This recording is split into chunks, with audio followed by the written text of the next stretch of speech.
Hello everybody and welcome to FPL WildCats Live. It is episode number 4 as we look forward to Game Week 2 after what was a very interesting Game Week 1 with some very high scores. Of course, we are here to give our thoughts and talk about our teams as well. But before we get into all that, if FPL is something you love and want in your subscription box, remember to hit the subscribe button, the notification bell, and like the video if you enjoy this stream. And I will hand it over to our host, Nimfria. Hi guys, welcome to the show. So before I introduce Tom here as our guest, I just wanted to let you all know that we, the Wildcats, are going to do our league prize a little bit differently this year.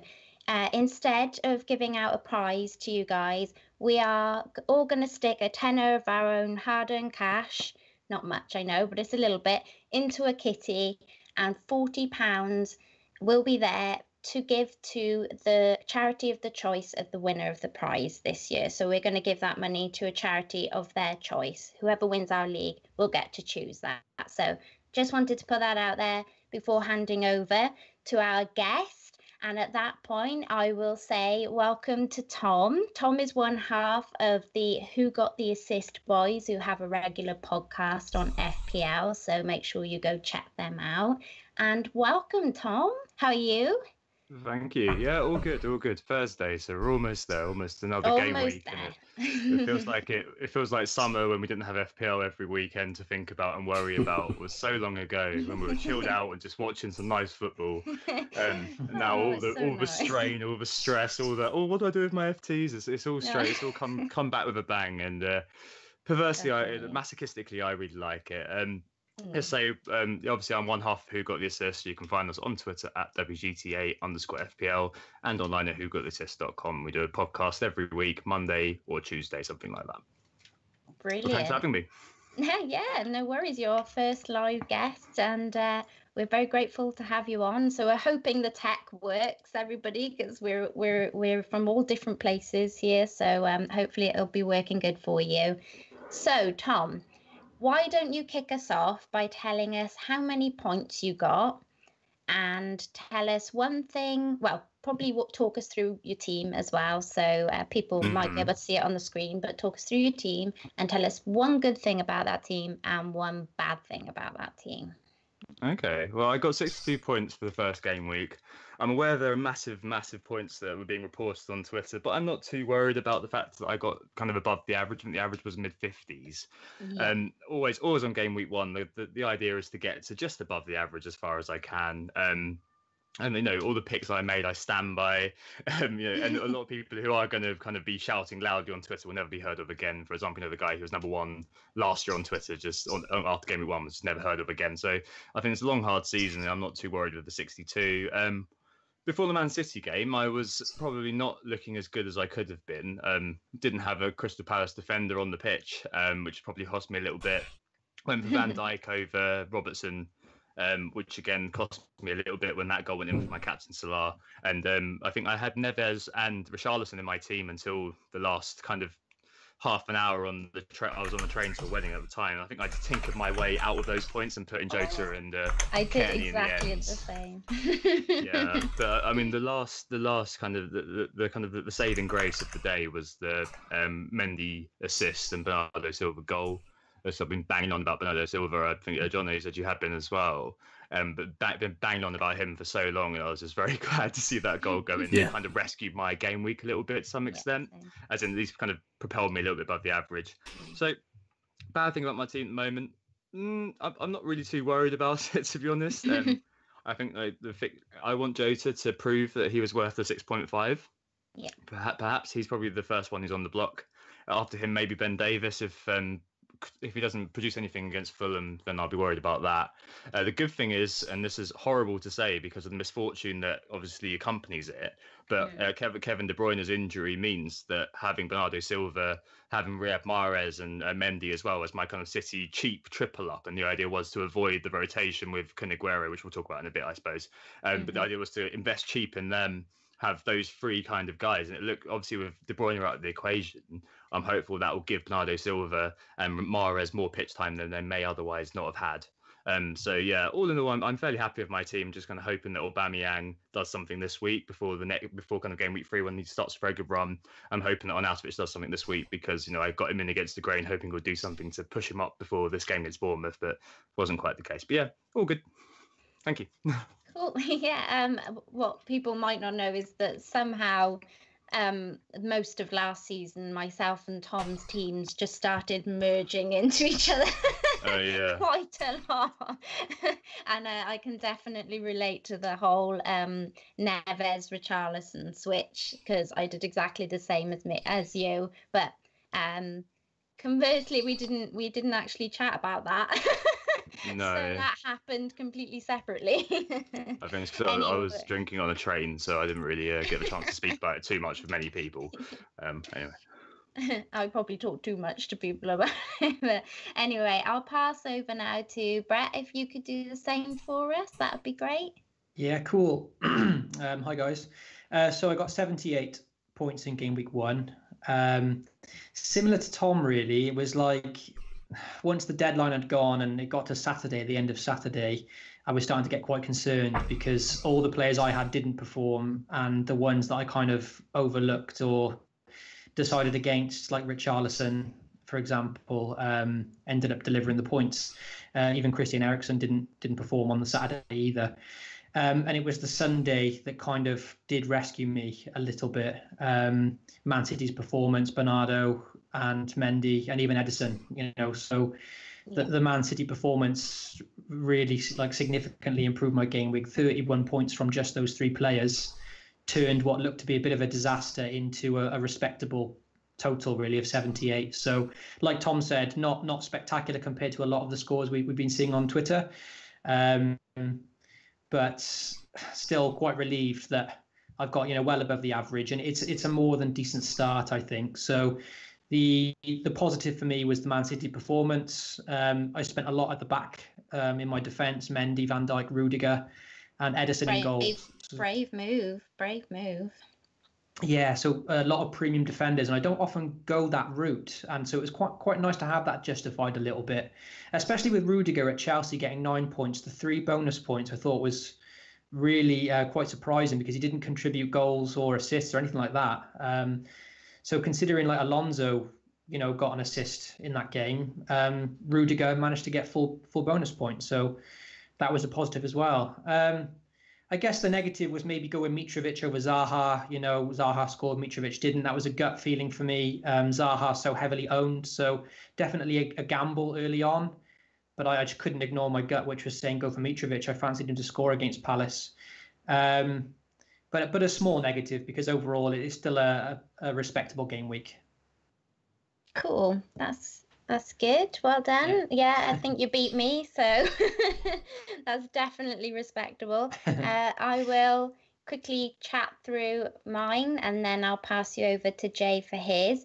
So I had Edison, Van Aanholt, Robson and Louise in goal. So again, a clean sheet of defence there for me. And obviously having Van Aanholt was, a massive plus. Of course, I was like everyone else who left Obi-Wan Kenobi on the bench.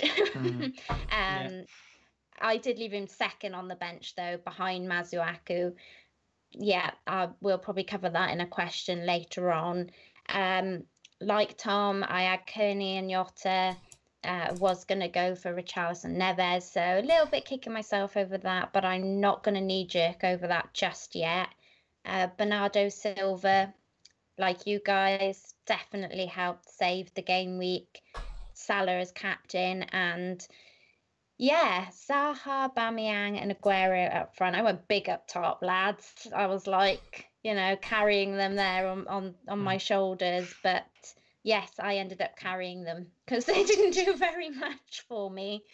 But, these are big players, big name players, and I'm expecting them to prove their money's worth in the next few weeks. So I'm not too worried yet, as neither of you are really. So I will pass over to Jay now so he can chat through his. Oh, I didn't say how much I got 75. Sorry, probably should have shouted that. Okay, passing over to you, Jay. Okay, so To be honest, this is going to sound a bit deja vu because I had a great Friday, a bad Saturday, and then a really good Sunday. Ended up on 80 points.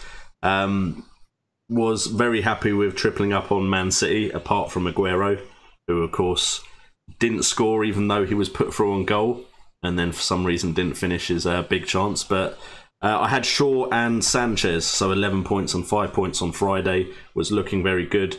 Then, unfortunately, I took out, maybe an hour before deadline, Mane, Richarlison, and Zaha for Townsend, Sanchez, and Tucson. So I could have had 80 though. That's all right. Yeah, I still got 80. Wan-Bissaka on the bench as well. So, but if I hadn't made that last minute change, if I just stuck with a team that Friday morning I was like, this is my team, I'm done.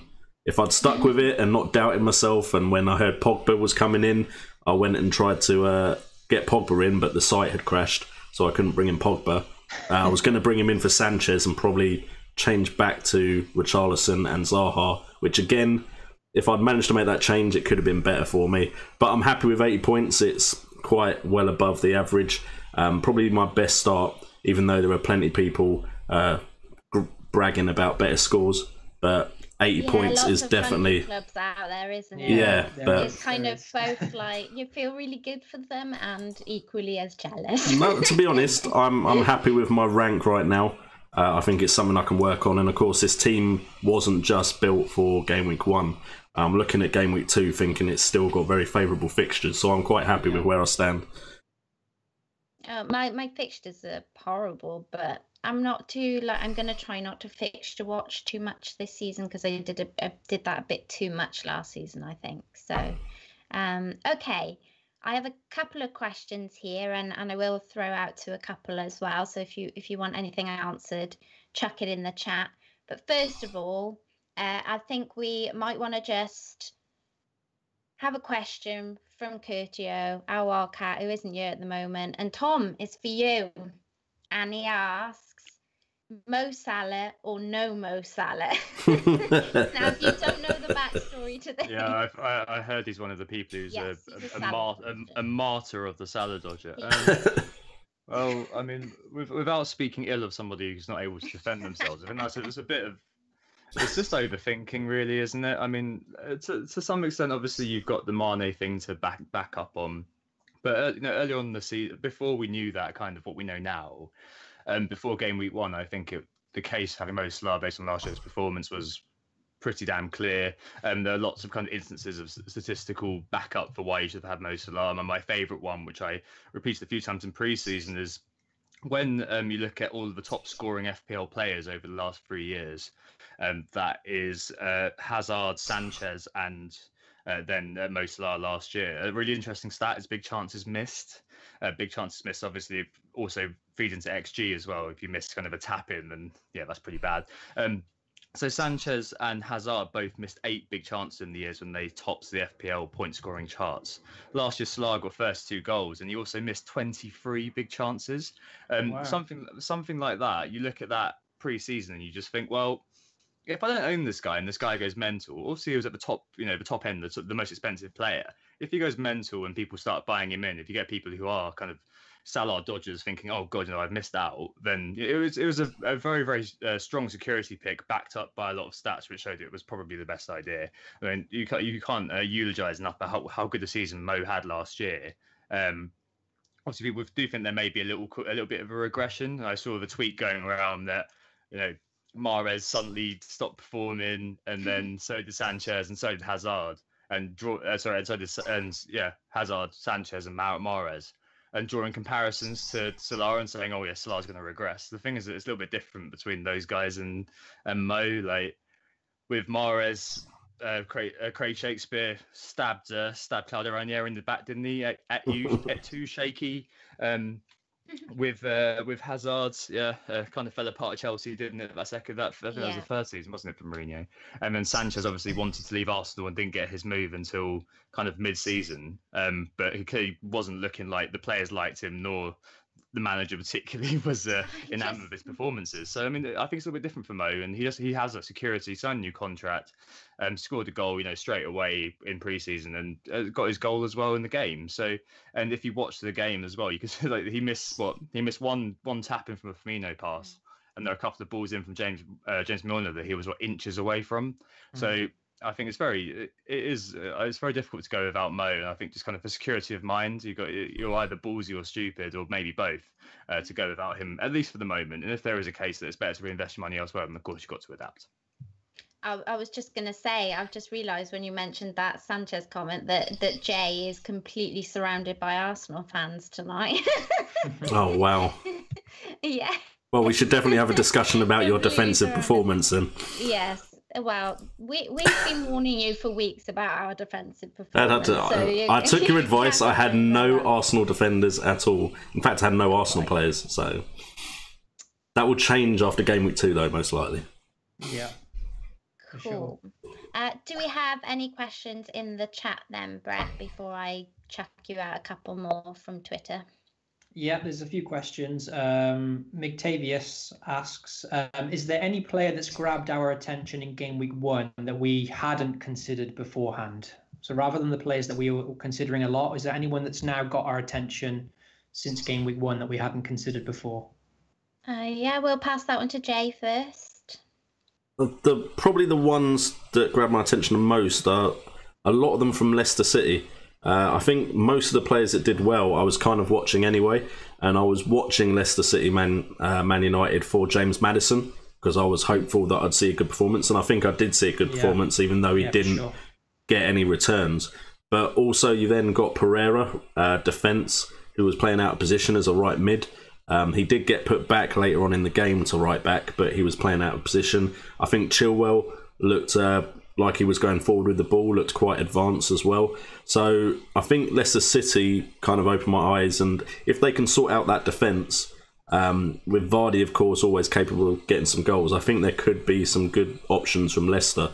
Other than that, to be honest, most of the players that got points were players I was looking at. So I wasn't surprised too much by who did return. Just, of course, I've only got 11 positions, so I couldn't just pick everyone that I thought was going to do well. But yeah, I'd say probably Pereira from Leicester City is the one I'm looking at.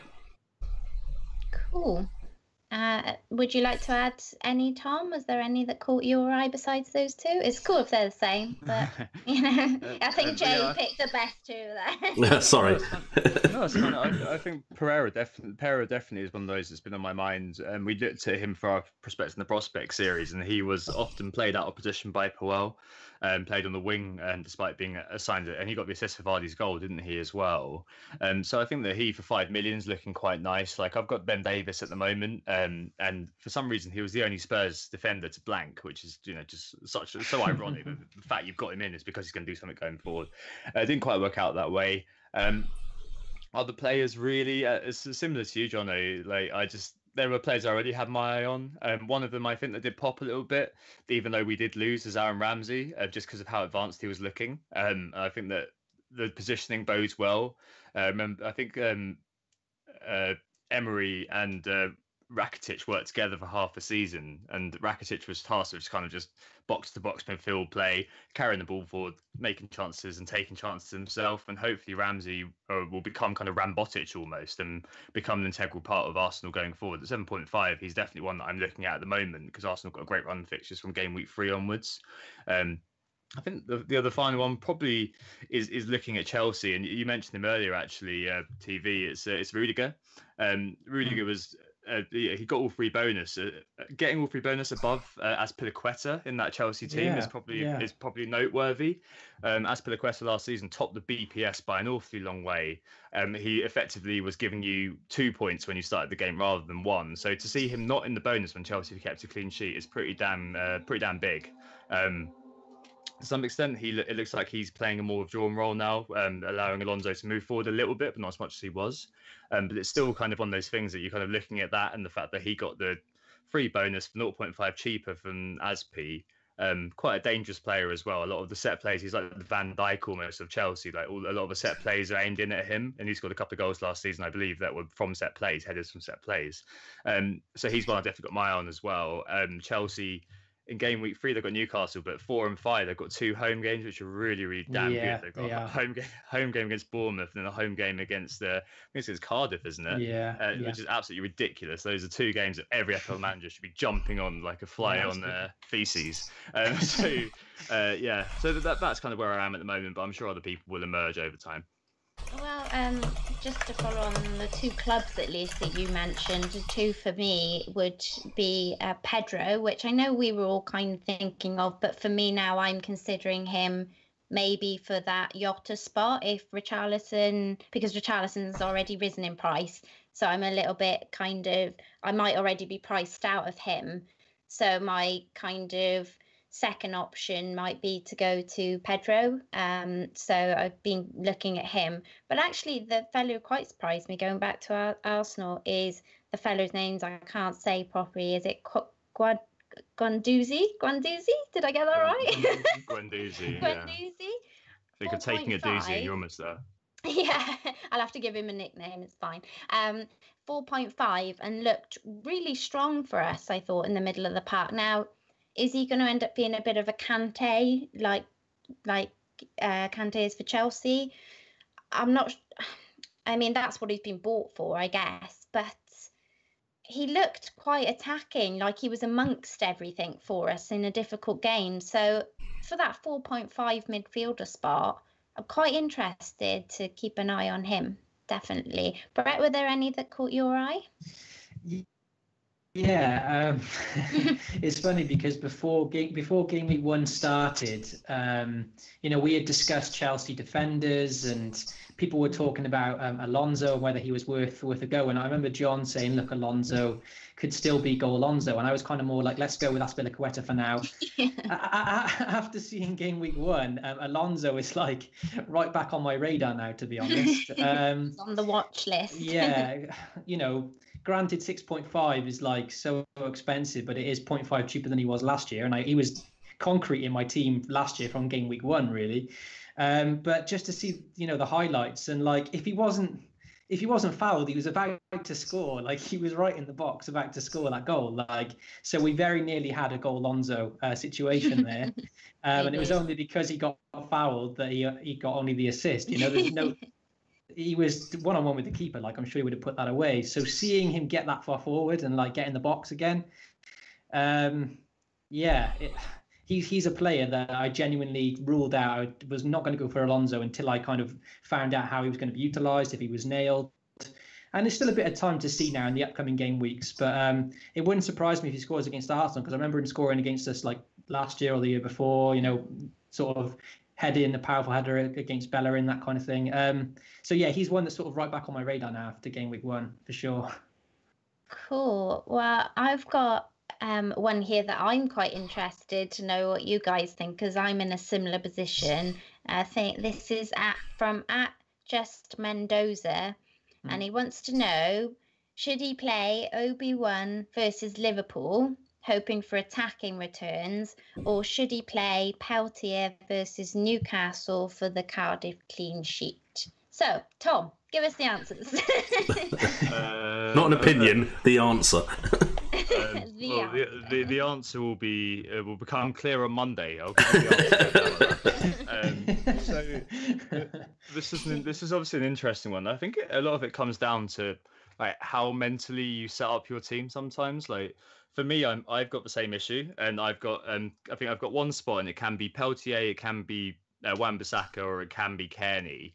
Wan-Bissaka and Kearney were both brought in because they're 4.5 defenders, effectively doing it, but their cost at 4.0 gives you the extra million. Perfect. I'm playing Peltier, not because I've got any hope that he's going to do anything. Let's be fair. It's because if Kearney does well, or if Wan-Bissaka does well, that hurts me more. So Wan-Bissaka, he's playing against Van Dijk and Salah, so I don't want him to do anything. I don't want him to have a clean sheet, and I don't really want him to get an assist or a goal. So it kind of suits me to have him on the bench and for him to get a 2-pointer. Kearney playing Davis. Well, Davis is one of my little differentials. I mean, if Ken does something, that's great. He'll be my first sub. But equally, kind of, I prefer if Ben Davis did something. So I think that would be really cool. And I think that would be that would be like a fulfillment more, like an emotional fulfillment more of getting him in, just because he's been one of those players that me and Nick both have really liked historically, sort of thing. Last year, he made the most chances amongst all defenders with 46, incidentally.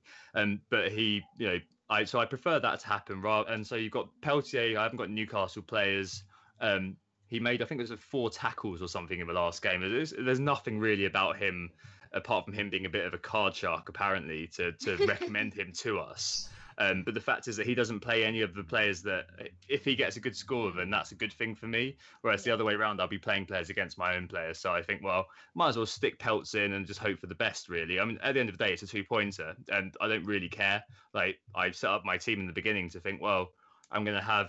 Well, you're hoping it'll be a 2-pointer. Yeah, it's just having. Well, that's it. It's having as many spots as possible with players that I could trust and think, well, I'm just going to leave him there. And that always means you've got one spot where you're like, well, don't really care. If that's 2, that's great. If it's Obi-Wan for the rest of, like, from game week 3, I think it is, Obi-Wan has a ridiculously good run of fixtures, so he can just stay in my squad. Stay in my team, in fact, for Watford, Southampton, Huddersfield, Newcastle, Bournemouth, and Wolves. I think it is.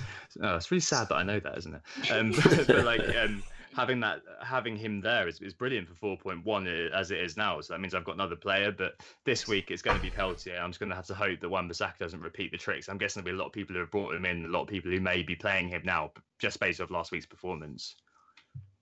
Well, for me, I have PVA. So I don't really want to, this week at least, double up against that Liverpool side. So for me, I'll definitely be playing Peltier. I should imagine, though there is a bit of me that wants to play Kearney over Peltier, because obviously he's still a midfielder. So I'm still deciding a little bit. I'm still deciding a little bit. Any words of wisdom for those who don't have any of those, or do have them and thinking something different? Brett, Jay? Go on, Brett. want to go first? Okay, I'll go. Go on, you go. All right. Well, I've got both. I've got Wan-Bissaka and Peltier. Got both of them. To be honest, I don't think I'm going to play either, because I've got either Mitrovic as a third striker, or Will Hughes of Watford as a 5th midfielder. Watford, obviously, very confident performance in the first game. Granted, Hughes didn't return points, but he was quite heavily involved. Don't know all the stats about him, but a couple of goal attempts, that kind of thing. And he plays in quite an attacking position. So with Burnley playing, tonight in the Europa League, Watford could get a result at Burnley, and I quite like Will Hughes. He did have a good impact last year before his injury. I did have him in my team last season, actually, Hughes, for a little while. Yeah, before he got injured. He's a nifty little option at 5 million. I do like him at that price, and so for me, it's more about whether I play him or Mitrovic. If I had to pick between Wan-Bissaka and Peltier, which I've obviously thought about, I'd probably just go Peltier. I don't know. Wan-Bissaka, We're all saying Peltier now. Come an hour before deadline. Cardiff are at home. Obviously Cardiff, Bournemouth breezed past them in the opening game. Cardiff obviously didn't impress, but they do have a decent home record. They're going to be, quite compact. Neil Warnock will probably try and grind out a result. I still fancy Newcastle to beat them, to be honest. It's probably a 2-pointer from either of them. It's a coin flip, but I'd probably just go Peltier for they're both home fixtures, but Peltier is probably the nicer fixture. So. Okay, I'm going to move us on to 2 questions. I'm not sure if they come up in the chat, but I think these are the questions on everybody's lips this week. So the first one I'm going to go with is Aguero versus Salah for captaincy. I've got a couple of stats here. Aguero versus Salah, appearance-wise, last season. Aguero 15, Salah 17. These are courtesy of Adam Hopcroft on Twitter, by the way. Goals for Aguero 15, Salah got 13. That goals per game, Aguero 1, Salah 0.76. And assists, Aguero 3 and Salah 4. That's just a few of them, but go check out his stuff because that's a good tweet and it really helps. I've been back and forth all week on this. Aguero has scored 11 goals in his last 7 Premier League games at the Etihad. Man City do have a good record at home. I've said this a couple of times this week. I feel a bit like a broken record, but Huddersfield are a bit of a bogey side for Man City. I think it was 0-0 the last time they played each other. So saying all of that, I am leaning towards Aguero. I'm going to throw that out there. Who wants to go first? I love it. Should, you know, he's maybe my Jay boyfriend. have a little go with this one. Well, yeah, go on, to Jay. be honest, I started off the week fully saying Salah should be the choice because you brought him in for 13 million. You brought him in because his fixtures are good for the first 4 game weeks. Just captain him. He's a safe pick. Ownership is high. Just captain Salah. Don't worry if another player scores more. You brought Salah in because he's 13 million and because of his pedigree. There is, of course, been the news story with Salah, with him being reported to the police for using his phone in his car. It's probably going to... I've missed this. Have you not? Yeah. To be honest, it's probably just going to be a slap on the wrist. I can't imagine the police doing anything about it. And to be honest, a lot of what Salah did was correct because he was on a main road and vans like surrounded his car. Some kids surrounded his car, and he wouldn't stop and get out and like talk to them. But he was on a main road.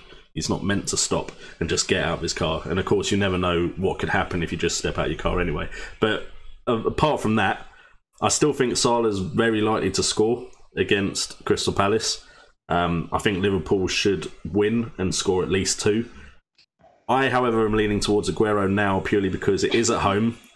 And I think every now and again you are going to have to try and go against the crowd to get that ranking high, and you've got to pick your shots. And That's the thing, though. Are we against the crowd? Every now and then, it's game week 2.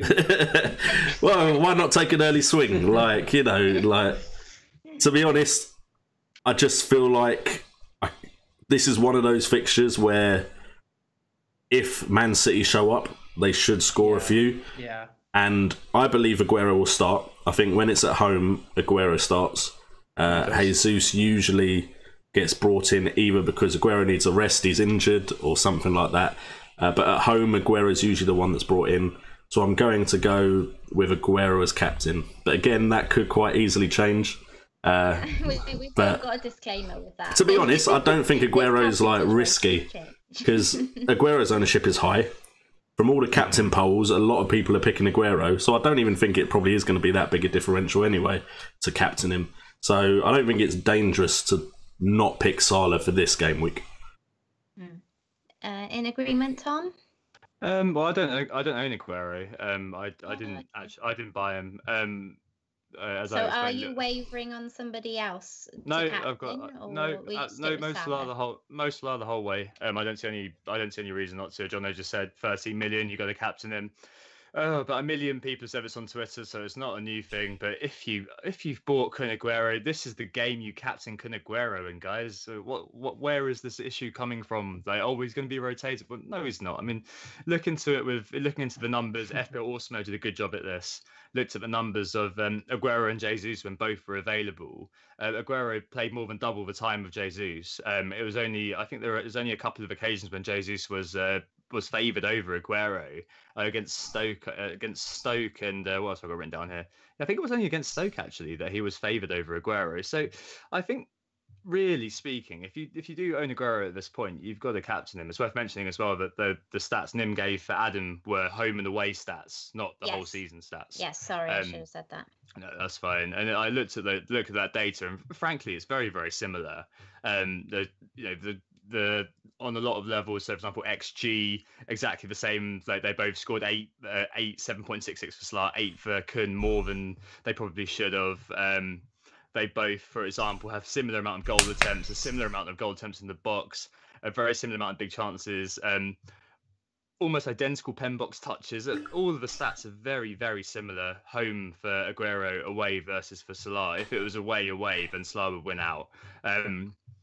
But for me, obviously, because I don't have Aguero, I'm not going to captain him. And I've got my Bernardo Silva, I've got my Mahrez, and I've got my Mendy. I'm hoping that those three that kind of triple axis will cover the gap. I'm hoping my man Aubameyang will actually do something this week, because that was obviously a big call of mine to not go with Mahrez. To go with Mahrez, sorry, and have Aubameyang. But there we go. And I think that Mo Salah is just such a safe choice, and this his floor. So it's not really. Aguero's got the ceiling, and if Aguero scores 2 or 3, then fair enough. I don't get really annoyed about these things anymore. I used to, and then I had a whole season of running who got the assist and being exposed to the emotions of Twitter and everything. And you could just kind of get used to it after a while. And you're like, oh well, so my reasons were sound. And I think that's probably what will be like this week. But Mo Salah, if you watch that game, as I said earlier, against Crystal Palace, so many big chances that he was so close to, and he missed that one big one. So easily be 2 goals, easily be enough to cover Sergio Aguero, and hopefully my other City lads will do the job for me. So yeah, Mo Salah for me. There's no worries about that, and no one should be particularly worried at this point. Like, there's no reason to captain either, but if you own Sergio Aguero, this is the game you own him for, right? This is the sort of game that you have him for on your team. Just go with it. I don't really see why you should be overthinking it and worrying about it too much. Cool. And are you in the same thinking, Brett? Yeah, well, I'm similar to Tom. I don't own Aguero personally, but he's the player obviously I'm concerned about not owning this game week. It is a worry. So I'll be captaining Salah. I won't be getting too creative. Part of the dangerous side of me is obviously considered Christian Eriksen at home to Fulham. But I like that. I really like that. Yeah, it is a tempter, but like in this Liverpool Crystal Palace game, I can just see fireworks from both teams. They're both attacking teams. I could see like a 2-2, a 3-3, maybe. Probably be a dull 0-0 draw now that I've said that. But that's always the way it goes. But looking at those two teams, they're both very attacking. We've seen big scores from these two teams in the past. Big atmosphere at Palace, and looking at the stats, I don't know whether this says more about Fulham or Crystal Palace, but when Palace and Fulham played each other in Game Week 1, Palace conceded the most crosses by far than any other team. 20 crosses from the left flank. So Robertson is going to be having a field day on that left-hand side. They conceded 12 on the right-hand side. So Trent and Robertson are going to be causing a lot of mayhem, I think. Obviously, with Van Aanholt and Wan-Bissaka, bombing up as well. There's going to be a lot of counter-attacks, a lot of space to exploit. But yeah, I mean, the thing with Aguero, it's more looking at the performance of Huddersfield at home, and to lose 3-0, they just didn't. I'm worried for Huddersfield this season, if I'm honest. I can't see them doing much, and it could be a 4 or 5-0. The only thing I can hope is that they try and be organised and try and frustrate City. And with De Bruyne out, they're arguably their biggest creative spark. Hopefully they can grind out like a 0-0 or something. Well, actually, that leads quite well into our next question. Cool. Sorry, Brett, to cool. Cut you off there. Bison22 asked, best KDB replacement costing no more than 10 mil, or costing more than 10 mil and is worth taking a -4 for. Interesting. Which again feeds into another question for Bright Johns. He apparently fell into the trap of transferring KDB in early into his team and is now stuck and doesn't know if to take the -4 to bring in Bilva or Mahrez, or use his wild card, as he believes he has a strong alternative lineup. So there's a big baggage there, but it's all centered around KDB. So I think, as you touched upon him, it might be good to give some views on that. Do you want to take that, or shall I give you a rest for a minute? You go for it, Nim. You go for that one. Well, I think personally 10 million is a lot to have injured, sat on your bench. So I think in the long run, it's probably going to pay you back your -4 if you make your transfer now, because it's kind of, well, it depends. Oh, it's hard. It depends on who you've got on your bench. If you've got somebody, if you've got somebody who's going to play, sorry, it's a bit difficult without seeing the teams in front of me, but if you have somebody who's going to be able to play this week for you, and you're pretty happy to have them cover for one game week, KDB, then so this is more, I guess, for the second question. Then I would say stick for one game week, and then transfer KDB out fairly early on, as soon as you know really what the games, what's happening in the games and who you like the look of, so that obviously you don't miss out on, and like you don't get any price drops on KDB in case everyone else just kind of, because I've just done a trending transfer and he's already been kind of thrown in the bin by so many people. So being so expensive, his price is probably going to drop. So you run the risk, obviously, keeping him on your bench and for a game week, but obviously it does mean you probably don't have to spend the -4. As for best KDB replacement, Eriksen is obviously a shout. If you want to stick with City, you can't look past Mahrez and Bilva. And I've been chatting to, people I trust on Twitter who know about Man City, because I can't profess to know a lot about them, I'm afraid. They seem to think those two people will be nailed for at least for a little while. So I don't think you're really kind of risking too much by going with one of those. But I'll pass you over to Tom, and maybe Tom can give us some more insight, whether you agree or disagree, or. Oh yeah, well, with De Bruyne, you've pretty much got to sell him now. I mean, if you've got no, I don't know whether I'd take a -4. I mean, I think maybe players who are coming into good fixtures next week are worth keeping an eye on, but at the moment it would probably be a straight swap. And it's very hard, as you said a minute ago, to analyse or diagnose without seeing what the team is, what the team makeup is. You've got Eriksen, who has a fairly good fixture this week against Fulham. Fulham as well have no central defenders. Ream is injured. Not a Ream for him, is it really? And Mawson's injured as well, and it sounds like Odoi is having issues. So whoever they've got Callum Chambers, and then someone that no one's ever heard of, probably that's the other centre half. So I mean, Brett, you mentioned Eriksen a second ago. Like that would be an excellent, like kind of off the wall captain pick. If I had him, I'd be really considering that a little bit. If I had him in another team, I've got an All England 11 that we do, and I think I'm glad that I've got it on. I've got Kane and Ali in that for obvious reasons. I was going to say nobody's really mentioning Ali, are they? And yet he's another one, I guess. No, yeah, exactly. I mean, but Spurs do have a couple of. They've got of the next 3 fixtures. They play 2 of the big teams from last year. They play Man United in game week 3, and they play. I believe it's Liverpool. Yeah, Liverpool in game week 5. So you might have to take some rough with the smooth with them to some extent. So it would probably be looking at Mane, wouldn't you? If you weren't looking to go to City, completely forgot about Mane. But I mean, me personally, I just have the City midfielder that you didn't have already. Like that is clear. Like the fixtures between 2 and 7, we've been banging on about this all pre-season, but that's like last year's promoted 3 and this year's promoted 3 in 6 fixtures. That is mental. So you got to have this 3 City players minimum. You might as well just buy Mahrez, who's over all the free kicks. Yeah, he went up 58 minutes, but he'll be over all the set pieces now, and I think he'll play a really big role. Bernardo Silva, I'm sure he's going to rock it. If he does something again this week against Huddersfield, which I'm really hoping he does, he is going to skyrocket in price, isn't he, at 7.5? And plus, if you do that move, then you've suddenly got 2.5 million in the bank. Well, happy days, because you've got loads of teams next week running into good fixtures. So. Yeah, I mean, you could even, if you wanted to find the 0.5, look at Sterling. What does Jay think?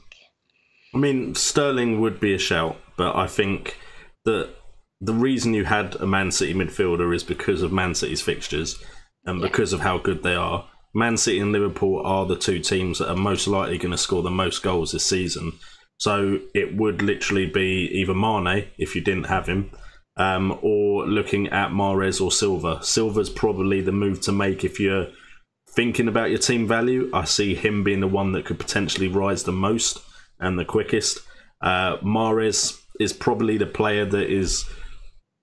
If I had to take one of those midfielders and say who's the most creative, who can shoot from distance, who can take the set pieces, who can be that creative spark for Man City now that De Bruyne's out, it would probably be Mahrez. So I think it's between 3 players for me: Mahrez, Silva, Bernardo Silva, that is, of course, and Mane.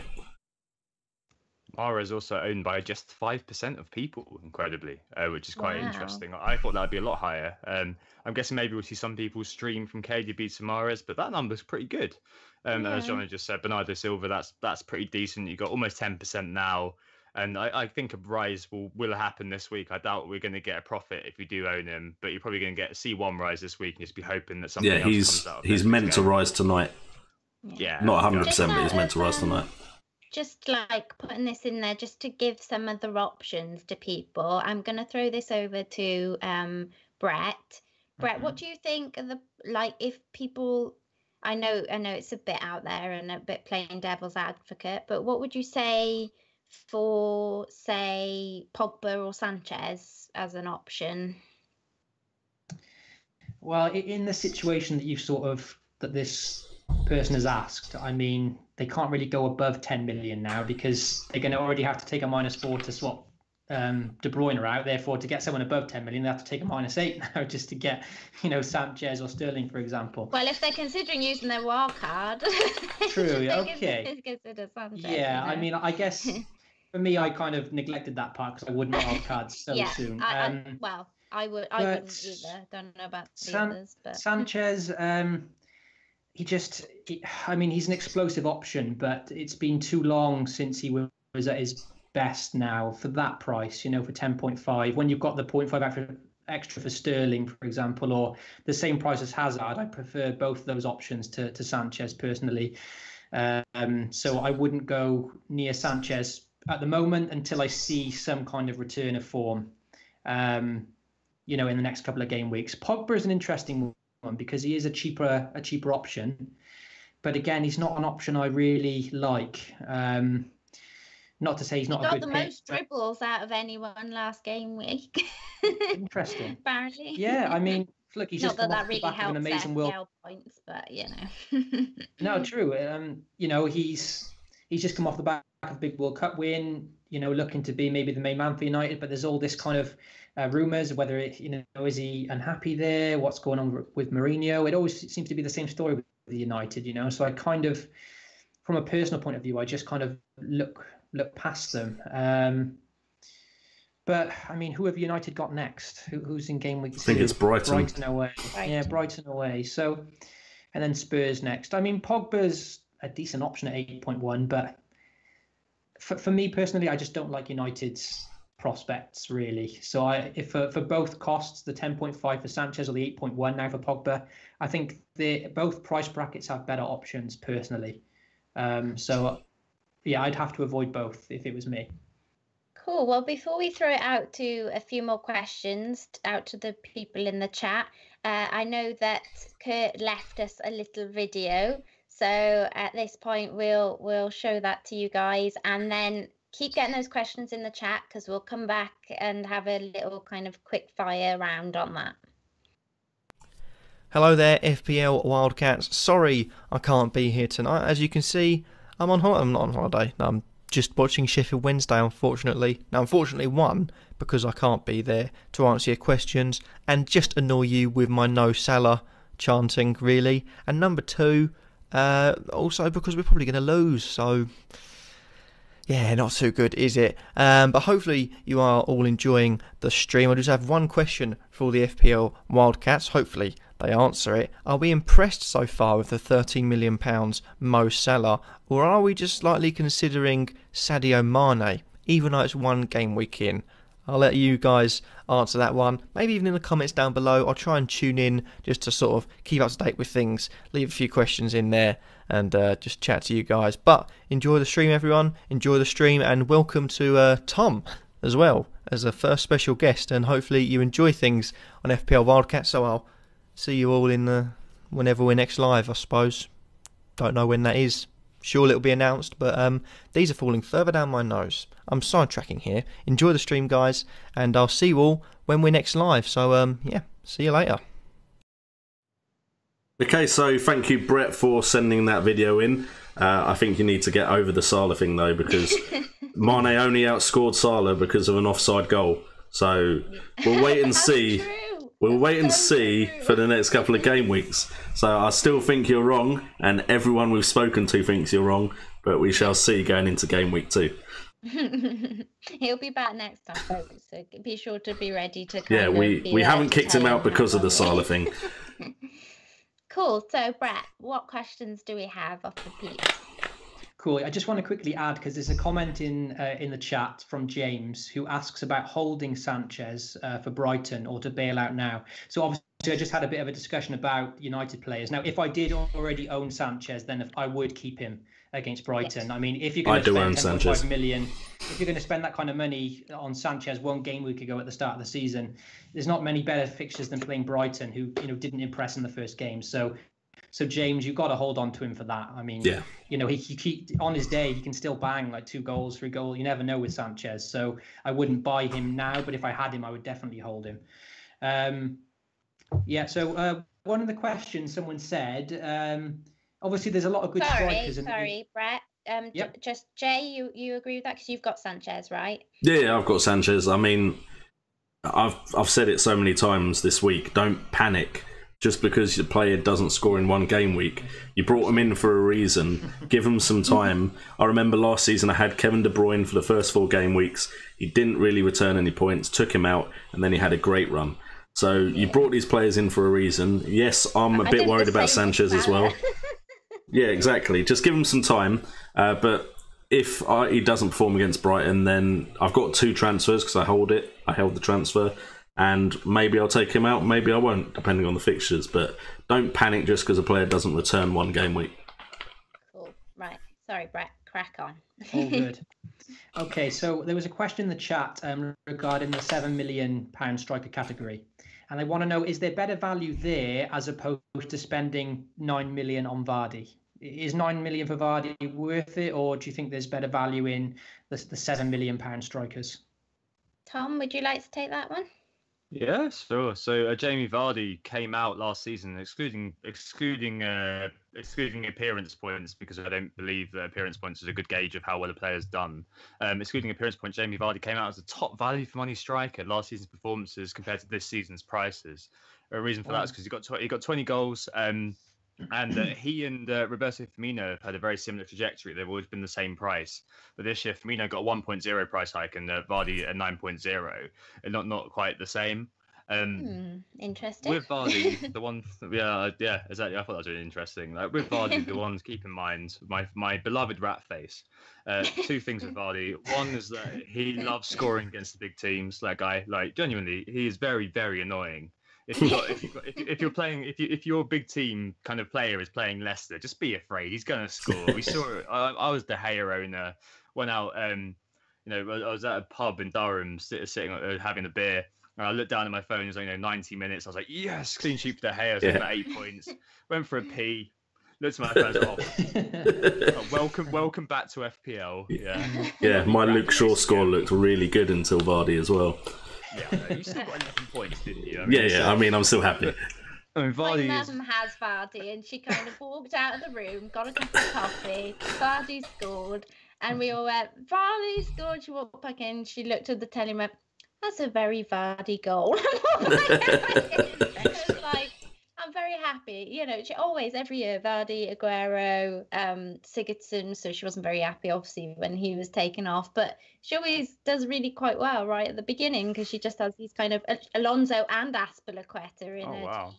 team, because she doesn't have, like, Salah and people like that, so she could afford it. But she's, like, up near the top of the league at the minute. Sorry. Yeah, I mean, that's fine. No, that makes sense. And your mum has clearly spotted the fact that Vardy has a ridiculous start to the season. Actually, really, and there's Liverpool game in game week 4. Yeah, Liverpool game week 4, Arsenal game week 9. But apart from that, and it's only until game week 16 when they play Spurs when their fixtures start to get a little bit choppy. But between now and game week 15, you could easily see 8 or 9 goals from Vardy in those 14 games. There'll be the vast majority of his output this season within that period, I reckon. I think a lot of people, including myself, though, were a little bit worried, I guess, with the Mahrez move to City, that might deplete his output a little bit. Yeah, there's James Maddison, who's been brought in to replace Mahrez and provide that creativity. For And me, he's doing that so far for a much exactly, cheaper. Yeah, exactly. For me, I'm not buying him in now. I'm not going to be looking at him until probably game week 5 when they got Bournemouth, or game week 6 when they have Huddersfield. But he'll definitely be featuring highly on my list. And for 9 million, I think 1 goal a game. He's not a high ceiling player. He gets you his goal. He scavenges his one shot every game, doesn't he? That's all he does. He's not going to get you a hat trick or anything. He's probably going to miss me a penalty. But apart from that, like he's going to miss you a penalty. Yeah, if you've got it, don't get him when Tom gets him, because if he gets a penalty, he's not scoring it. So yeah, okay, yeah, cool. That's me and Vardy. Yeah. Any other points on those chaps, or should we move on to the next question? I just think it's a bit early, really, to be judging the £7 million strikers. It's one game. Arnautovic has a bad run. Zaha could do well as long as he stays forward. A bit worried about the Ayew signing. Other than that, Toussaint could potentially do well with the Everton run of fixtures, but you know what you're getting with Vardy, and you don't really know what you're getting with the £7 million strikers, apart from potentially Arnautovic, but again, his fixtures just don't look that favourable. So I think that we all brought Arnie in for game week 2, didn't we? Bournemouth at home. So this is where he either proves whether he was worth the 7 million punt or not, really. So I wasn't really surprised about Arnie's blank in the first game. There was always a big chance of that, but at the same time, he was a player that I knew if I avoided him and he banged, I would just be so annoyed at myself. So I just thought, I've got to stick with Arnie this year. I didn't have him like at all last season, and he just kept delivering. So this is the game we want him for. It's the game week 2 and the game week 4 at home to Bournemouth, and then what's his game week 4 fixture? Home to Wolves. So they're the two that we were looking at for Arnie in the opening 4 game weeks. So hopefully he can deliver in those. But I think for Vardy, with me, it was more, despite him being a consistent point scorer throughout the season, like Tom said, he's just not an explosive option. He doesn't get the brace or the 3 goals. He just gets 1 like every other game, and I guess that just puts me off a bit. So for 9 million for a Leicester striker, I just I don't like spending that much for him, I guess. But that's value for money, though, isn't it? Like if he scores a goal, that's value for money. That's what you're looking for. I mean, obviously you want the explosive potential, but you've got 2 or 3 places to have those players. If you have a player who drip feeds you goals every 50% of the time, if he's going to be returning you 7 or 8 points, then that to me is quite a good thing. It's just James Maddison and him, and if they can get on, then Maddison can replicate Mahrez's. I think Mahrez got 10 assists last season, and 6 of them were to Vardy. So you've really got to keep your eye on that one and hope that blossoms. If it doesn't, look at Pereira, as Jono was saying earlier. Yeah, and just on a couple of the points, as I noticed they pull a couple of names out. Zaha just needs 1 more goal, I think, to be the highest ever scorer at Palace, I think. So he's chasing that accolade at the minute, and I wouldn't be allowed off air if I didn't mention at Hindu Monkey wouldn't allow me off air if I didn't mention Toussaint around that sort of price. He wouldn't be very happy with me. So I'll just throw that out there. I think Jay, you have him, don't you? Yep, I've got him. He did get he got an assist, I believe, against Wolves. So he returned points, and the reason I went with him was because I had a feeling Everton were going to bring in a lot of players over the final day of the transfer deadline. So I wasn't 100% sure what role Richarlison was going to play. And I thought, well, unless they buy a striker, and I haven't seen him linked with another striker, Toussaint's going to be leading the line. So that is why I went with him. Kind of wish I'd stuck with Richarlison now, but we'll see how it goes. But yeah, I do have Toussaint. Cool. Next question, please, Brett. Yeah, there's been a couple. I've seen this kind of on Twitter quite a bit the last few days. People want to know, is Mendy a viable captain option for this game week? Oof. I'm not a captain, a defender kind of person. What I want to just say quickly at this point is that a friend of ours on Twitter, Ross FPL, sadly had to leave FPL for a little break because of some personal issues. He was the perfect one for captaining a defender. So a little shout out for him, I just kind of wanted to put that out there. We're all with him through this time. So yeah, but I know he would have probably done that, so I just wanted to kind of shout that out there. But I don't have Mendy. I can't afford him, and I already have 3 City because I have Edson in goal. So, unless I drop Bilva or Aguero, which at the moment I'm not going to do. I don't have him. So if I did have him though, no, no. I don't know what else to say really. I'll move on. Tom, would you? No, because you've got Sergio Aguero for some people and Mo Salah there. That's basically basically it. Unfortunately, I mean, with defenders, there's obviously the biggest point of them is the fact that if it can only be one moment of madness, it can be Edison flapping a punch, or it can be, I don't know, Laporte falling over and the ball going in off his arse. Like anything like that can mean that you could be checking his tweets. Yeah, exactly. So or playing striker. Exactly. So if that happens, you lose 8 points plus whatever bonus. So obviously you're doubling it if you're captain. 8 points plus whatever bonus you've accrued during the game in one moment, and I think owning Mendy at the moment is more than enough. Obviously, if you want to double down on the advantage that you've got and hope to get something out of it. I remember last year, I think it was Gemma Harrison on Twitter. She captained Alonso game week 2 when he got a brace. So it has been known to happen. It has been known. Mendy 16% owned, so fairly decently owned now, but still enough for differential that if he does something, you're not going to be doing too badly. And ultimately, if you have Mo Salah, if you've got Kun Aguero, you've got to be captain one of those two. I don't really see any kind of rhyme or reason other than kind of thinking, oh, we had a good game week 1, to be captain in Mendy. It just again feels a bit like overthinking to me. Cool. And Jay, do you agree with that? I don't think I've ever captained a defender because, again, just one goal. One goal takes away.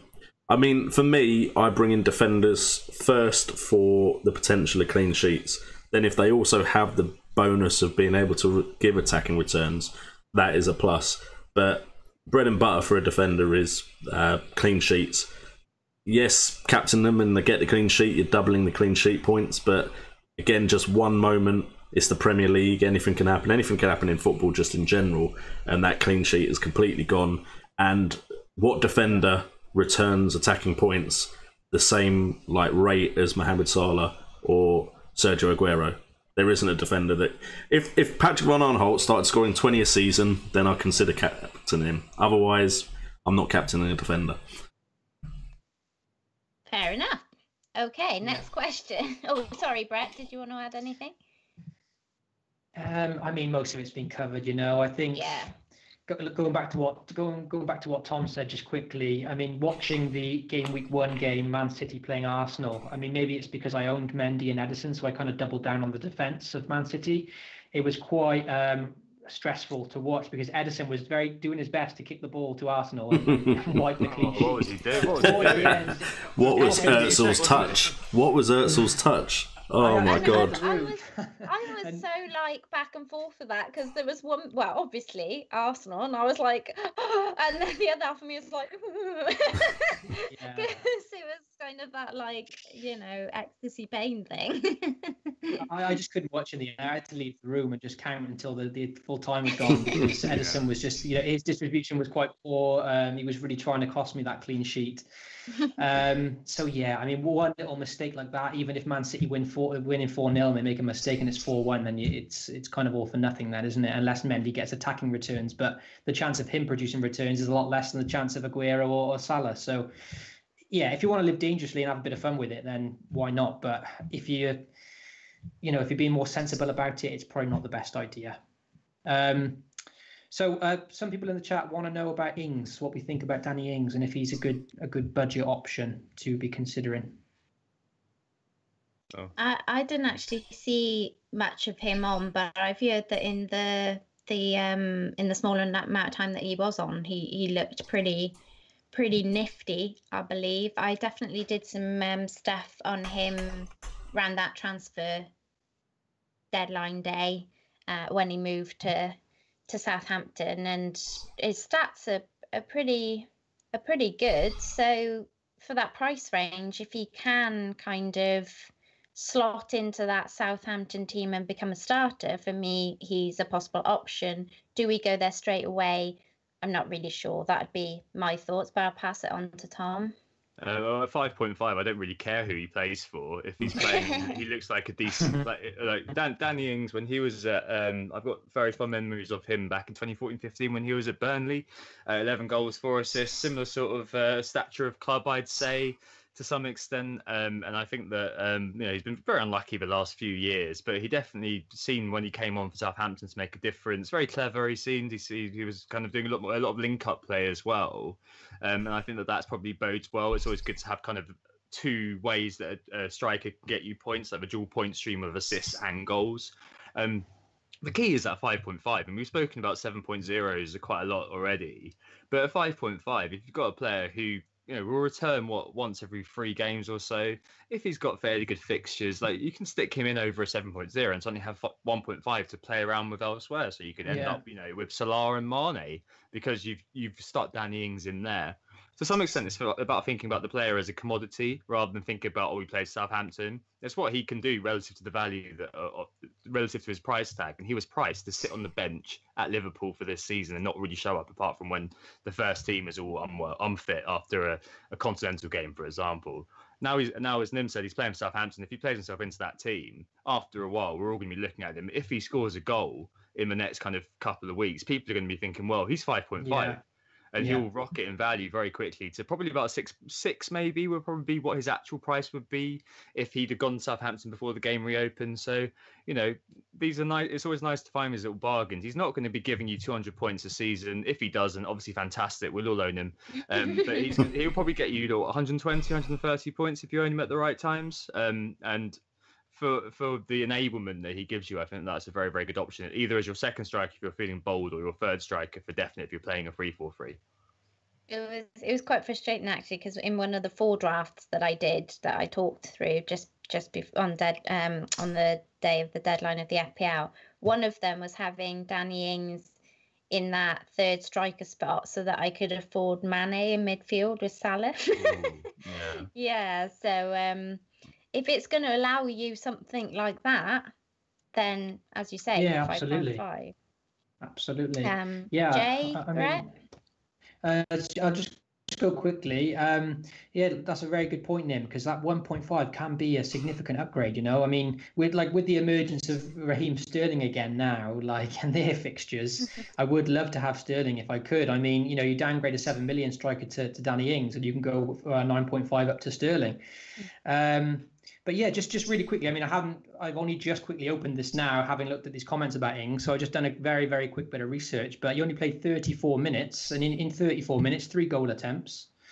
Which is I think like joint highest with any other striker at this price range, playing a third of the match. Granted, it's only 1 game, so we can't look into it too much. But like Tom was saying, I mean, Southampton, okay, away to Everton next. So let's see how he gets on there. But then, Leicester at home. Away to Palace, Brighton at home, away to Liverpool, against his old club. Players love scoring against their old club. And then game week 7, they got Wolves. So fixtures aren't bad either. So if you can get like 2 or 3 goals within the next 6 or 7 games, that's value for money. And it does free up quite a bit of cash. And he could end up being a big player for Southampton, who are struggling for goals. Hughes doesn't seem to fancy Austin that much.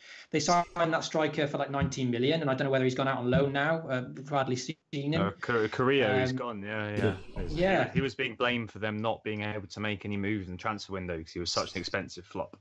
Yeah, sure. So yeah, he'd probably be the main man. He's a bit of a. I think he's the sort of player Mark Hughes will like. A good pro, a hard worker. I think that's what Mark Hughes looks for in a player, like a workhorse. So, yeah, I think at 5.5, that is an interesting option for sure. So let's see how he plays against Everton, maybe, the rivals of his old club. A lot of these stories always emerge about these players, when they're playing against, do you know what I mean? Like these little storylines emerge and players love scoring against those kind of teams. So, yeah, let's see how he gets on against Everton and go from there.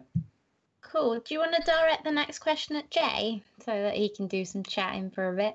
That's not fair, because I opened up about Danny Ings and his 3 goal attempts and his 4 chances created. I had it all here, and then you came in, Brett, and said 3 chances. I've just opened it up. I'm like, Sorry, mate. Give him a really good one that he can get some juicy stuff. you what? I'm not ready for this now. You watch, it'll be one I don't have an opinion on. Put the Kurt video back on for a minute. Hang on. Look at him in his glasses. Right.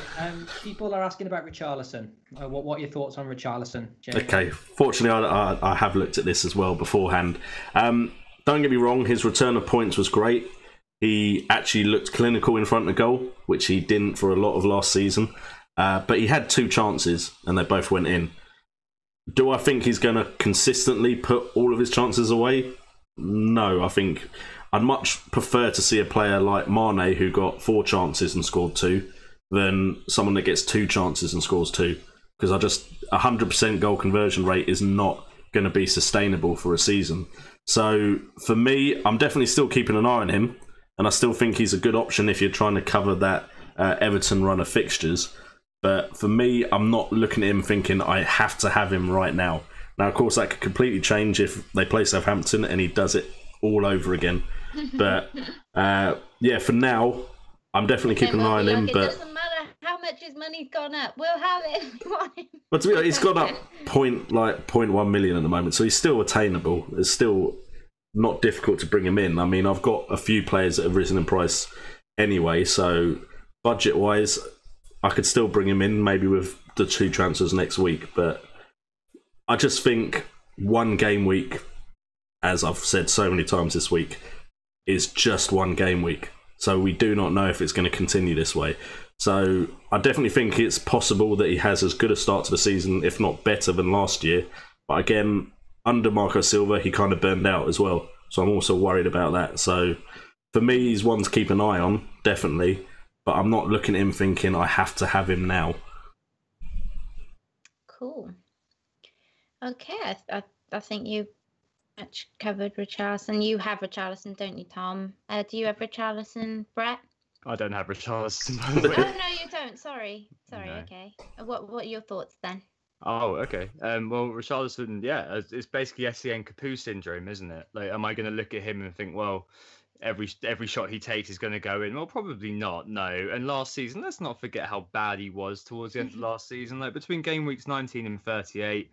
Pod notes, using them again. 37 goal attempts, no goals scored, 0. Yeah, that's a horrendous conversion rate. He was also last season amongst midfielders. He was also top for shots off target, which will come as a surprise to absolutely no one who owned him or watched him play football. And as John said, he absolutely burnt out towards the end of last season. 47 shots off target it was, 3 more than Salah, which is pretty mental. However, Everton have really good fixtures. Richarlison looks like he's up for it, and Richarlison takes a lot of shots. The first half of last season, I think he was having a shot every 20 minutes by game week 4 or 5, which is when I brought him in last season. If you look at those Everton fixtures, paired with the fact he's always going to play, and paired with the fact he's probably pretty confident right now, and that gives you the ineffable kind of extra little bit. It's worth having. Southampton, Bournemouth, Huddersfield, West Ham, both at home, for Everton too. I think that those are very nice fixtures indeed. And I think for 6.6, you want a selfish bastard in that kind of 6.5, 6.6 slot. That's the kind of player you want. Sorry, a selfish person in that slot. Like you want, your Sadio Mane kind of character when he was back at Southampton was perfect there. So is Mohamed Antonio. Richarlison fits the bill. All he does is take shots. If you can keep him in your team, 6.6. I mean, I've got 0.5 in the bank, so it's very easy to grab him. And I think I may well do ahead of those really good fixtures. And I'll watch him Southampton, but I'll probably be getting him in soon. Yeah, sorry, you told me right at the beginning that you did exactly the same as me, and yet it it's getting tired now. Cool. Right. Well, just we'll have one more question then, Brett, and we'll wrap it up. Cool. There's 2 here. Someone wants to know if they should take out Lucas Moura now that Lamela is back in training, And just to quickly take that one, I would say with Fulham at home, there's no chance I would be taking out a Spurs player. Granted, Lucas Moura didn't return points in the first game, but very good in pre-season. Just because Lamena's back in training doesn't mean he's going to take away his spot straight away. He'll probably be settled back in. So Moura will more than certainly start, and this is the perfect fixture to have a differential like Moura. So yeah, I would certainly keep him for that game. Cool. So the next one, I think maybe this is a good one for John actually.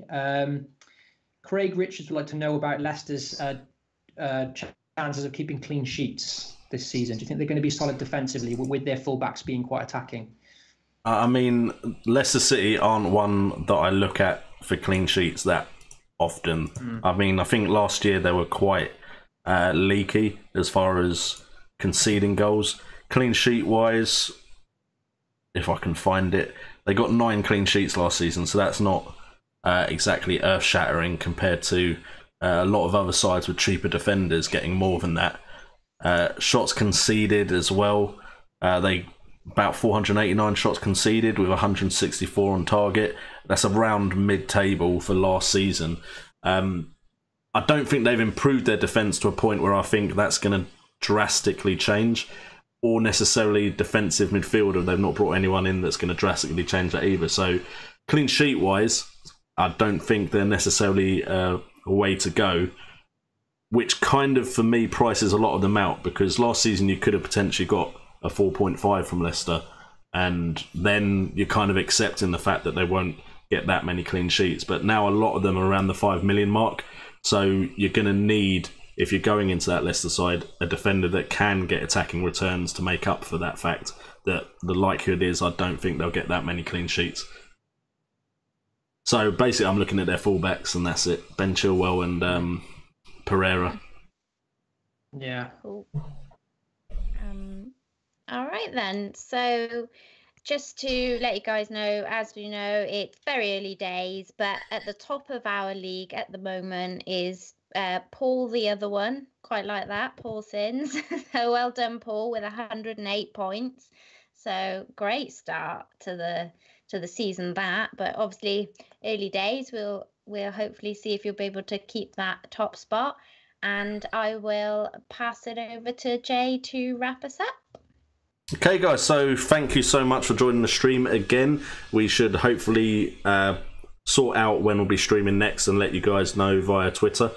Also, if you've enjoyed this stream, please like and subscribe to the video, notifications as well. And also in the links in the description is Tom's website, who got the assist as well as his Twitter handle. So make sure to go and follow them and check out their podcast as well. Really good stuff. I was very interested in their talk about the deadline day transfer window as well. So go check out that podcast before Game Week 2 starts.